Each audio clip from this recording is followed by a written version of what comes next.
Black people are incarcerated 5 times the rate of anybody else. And why do you think that black people are incarcerated 5 times more than regular folks, in your opinion? It's your boy, Michael Barayev. Today we're going to be interviewing some amazing people in Miami. You have no idea what we got in store for you, so let's go.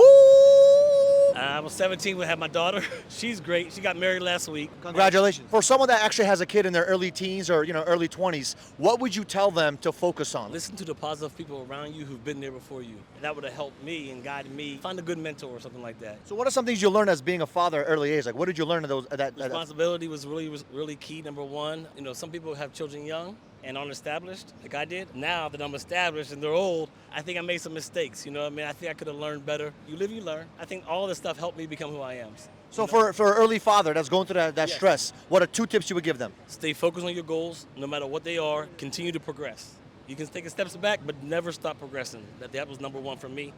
And love people, be good to people, and it always comes back around. What are some things in the past 5 years that you've kind of adjusted that helped you become a little bit closer to your dream and your goal? Mindset is number one. Like I said, mindset. Mindset. You have to change your mindset. The reason why I say mindset is because you could be thinking chilling with your friends is cool. You could be thinking smoking is cool. You could be thinking drinking is cool. Little things that you do that you think are like actually working, they're not really working. You got to switch your mindset to elevate and think bigger. Like you're thinking locally, for example, and you got to think nationally, internationally. So it's changing mindset to bigger things. That's one thing that really changed my perspective. I love it. What are some bad habits or negative habits that you're still kind of struggling with right now in your life that you don't mind sharing to inspire some people that you're going through a challenge? Sweets. I work out, I do everything, but I love sweets. It's what it is, bro. One commitment you're going to make to become successful or whatever. Pray to God every day. Literally, that is the number one success tool right there. That's the connection, the higher connection right there. You need God. Like, without God, you don't have nothing. You are alive today because God gave you life and gave you breath. So, commitment to praying to God. What's the number one skills you need to have to become successful? I don't think it relies on just one. You know what I mean? I don't think it's just one skill that'll take you from the bottom to the top. And what was the toughest skill set for you to overcome?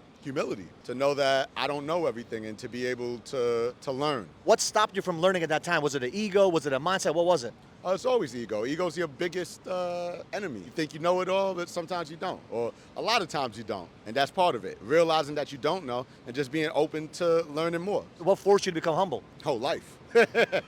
Life forces you to become humble. It's a part of the growing process, but if you listen, you learn, and you take the advice that others give on like platforms like this, you know, maybe you don't make the mistakes that others made. What's going on so far? We had some amazing questions and amazing answers as you guys have seen. We still got some more coming in. If you have not yet subscribed to the channel, do me a favor, subscribe to the channel, click the little notification bell so you know every single week we come at you with value videos and value content. Let's go! Because I didn't have a biological father, I can say that as a teenager, I would think about wanting to be in my children's life, and I can say by the grace of God, I've been in my children's life. What are the benefits of having a biological father in your opinion? There's guidance from both parents. You have the ability to pour into your children what you believe is right, what you believe is moral, what you've learned from your parents. I don't know if it's more of a benefit than having a mother or not. I just said that having both of them, I think we were designed that way. Respect to those who have played that father figure role, or have played a mother figure role, or whatever it is, whatever was missing.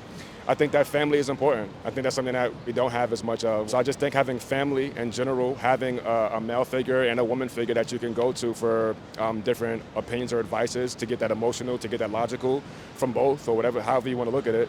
I think those things actually pour into the next generation. Once you start learning to give, then you're going to start seeing yourself be a better person and growing as a person. And how did you get to that mindset? Like what changed in your life to say, you know what, it's not about me, it's about other people? It's bigger than that. It's about the world. It's about making the world a better place, about making the people around you better and growing while you're growing. And if you're doing that, you're going to see yourself evolving in a different type of aspect. It's all about love in the beginning. That's the first step. It's all about love.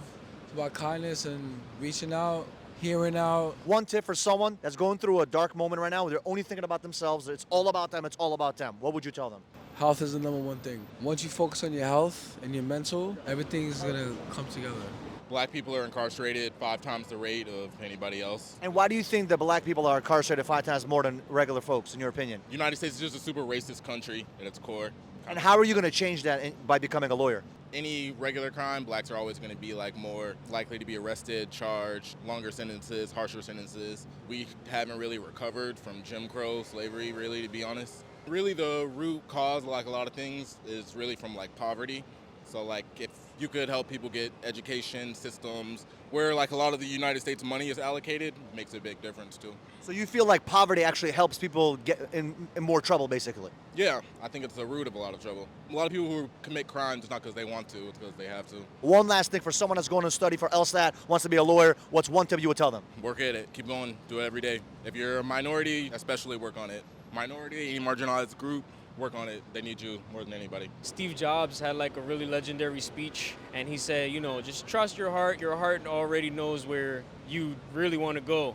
And I think a lot of people, they don't trust their heart, you know? What do you do for work? Marketing and advertising. The people in the company that I work with now, we help people start their online businesses and also attract traffic. One tip for someone that's getting into your industry of being a solopreneur, what would you say is the biggest mindset shift that kind of helped you kind of make that decision? Anything that you really want in life, you should make a plan. Get away from bad company or bad friends. Just trust yourself, trust your heart, right? Do what you feel, what you have a passion for. The biggest obstacle is putting things down like social media, distractions, bad friends, and just making a plan. Your only competition is yourself yesterday. Today was an incredible day with some amazing people with some amazing answers. Wow, I was inspired by some of these people. So check this out. What I need you to do for me is subscribe to the channel. If you have not yet shared this video with someone, share this video, and we'll see you guys in the next video.